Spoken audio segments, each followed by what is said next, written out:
aplauso para Mosaico Ruso. Vénganse para acá. Muchachos, qué bárbaros. Muchas felicidades. Qué padre bailan, qué bonito. Cuéntenme de esta danza. ¿Cómo están? Bienvenidos. Ay, cansada. Sí, claro, por supuesto. Muy bien, muchas gracias por la invitación. Esta coreografía se llama Varinka. Ajá. Y es el nombre de una chica rusa. Ok, muy bien. Y bueno, ¿cuánto tiempo pues se ensayan? Porque digo, aparte es como acrobacia también, o sea, está muy padre, es difícil, cuéntame todo. Sí, somos todos bailarines con una base de danza clásica. Ajá. Y ensayamos la semana unas 3 veces por semana, 1 hora y media. Y aplicamos las bases de danza clásica para poder bailar folclore ruso. Y cuéntenme del vestuario. Está bien bonito. ¿Es típico No, es típico y pues de como alguna ven, región en especial o es...? Se supone que nosotros somos cosacos, Ajá. entonces el motivo del vestuario pues que somos jinetes y estamos coqueteándole a nuestras mujeres. Ok. Si se dieron cuenta la coreografía pues trata de eso, que siempre estamos montando caballo y pues coqueteamos a nuestras chicas, de eso se trata. Muy bien. Y cuéntenme, pues bueno, ¿qué otro tema? ¿Tienen varios ensayados o son los más clásicos, los más típicos? Por ejemplo, ahorita vamos a bailar Kalinka, que es una música que se conoce en todo el mundo, es muy famosa. Ajá. Entonces, habla justo también de el canto hacia la mujer, ¿no? Este tema es muy romántico, entonces esperamos que les guste. E individualmente supongo que hay una preparación para este baile, porque no es nada fácil, ¿no? Sí, me va a decir. Pues realmente cuando nos montan las coreografías, checan lo que se nos facilita a cada bailarín y es muy virtuoso, entonces es lo que nos pone la coreógrafa y es lo que presentamos. A ver. Y aparte pues cada quien nos preparamos, todos los días tenemos una clase de ballet, que es nuestra preparación fundamental como bailarín. Tu clase de ballet es tu herramienta principal para poder de ahí partir a otros estilos. Entonces nosotros ocupamos el ballet para... Realmente pues el ballet surge de las danzas rusas. Ajá. Entonces ¿Son varias técnicas que vienen de allá? pues sí, y son varias técnicas, pero realmente los saltos grandes del hombre surgen de las danzas rusas, del folclore ruso. Y muchas culturas, muchas regiones, a través de la danza, pues hacen varias cosas típicas de allá, de la danza rusa. Sí. Entonces esperemos que les guste la que sigue. Pues bueno, sí. ¿Ya están listos, muchachos? Porque, digo, yo sé que es cansado y que es difícil, pero pues ya los queremos ver. ¿Están listos? Venga. Muy bien, adelante. El aplauso para Mosaico Ruso. ¡Venga, qué bonito!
Душа девица, полюби же ты меня.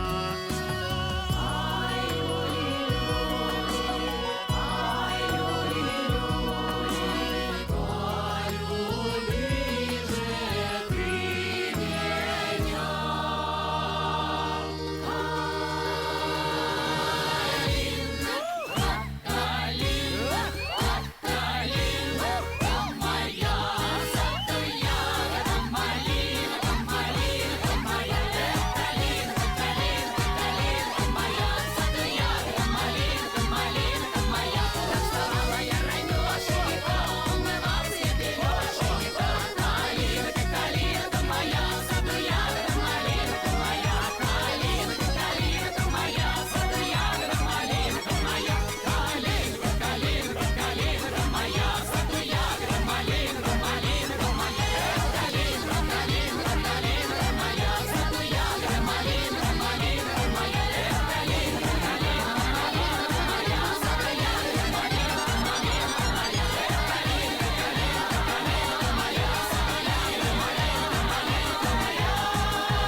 ¡Venga! Muy bonito, Mosaico Ruso con nosotros. Y bueno, muchachos, muchas felicidades a cada uno de ustedes por el esfuerzo y la pasión, sobre todo, y la entrega que nos dieron ahorita en este escenario. Muchas felicidades, de verdad.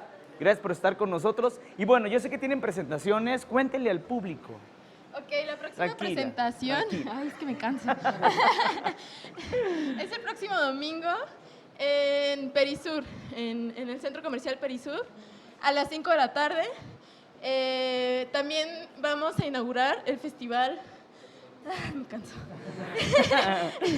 En Hidalgo. Ok. Y nos ¿Tienen vamos- ¿Tienes alguna red social? ¿Alguna red social que para que los Tulancingo sigan? Hidalgo.